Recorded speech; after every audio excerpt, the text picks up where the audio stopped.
One of our core tenets here at CI is that customers never judge a singular digital experience within an industry silo.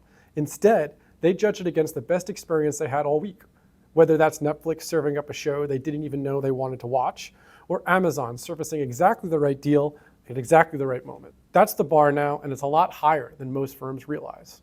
When you look at fintechs like Origin or Monarch, they already personalize the user experience by leveraging AI to offer tailored recaps and forecasts directly on high traffic screens. But the industry where I really would like to spend a moment is banking. We just wrapped a report on account aggregation, which I want you to think about as the plumbing that lets a bank see a customer's whole financial picture instead of just the slice of it that happens to sit with them. Excellent account aggregation is an essential first step to delivering powerful personalized insights, since financial institutions can't personalize an experience for someone if they only see a third of their money.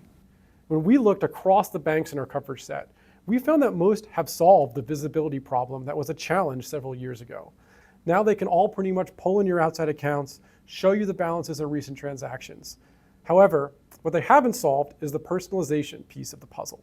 Banks are sitting on a wealth of customer data, but doing very little to turn it into content that really improves the customer experience in a meaningful way. It's a similar story in the brokerage space, where more than half the firms we track still offer almost no personalization beyond putting your name at the top of the page when you log in. Obviously, AI can be a big game changer here and empower firms to surface insightful recommendations.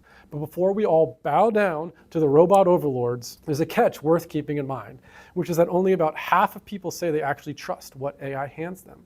So being personally tailored isn't enough on its own. You also need to be credible.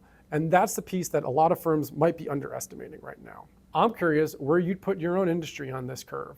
Are you setting the pace, or are your customer expectations moving faster than your digital experience can keep up with? I love to hear how you see it. Please share your perspective in the comments. I'm Justin Suter, and that's the view behind the login.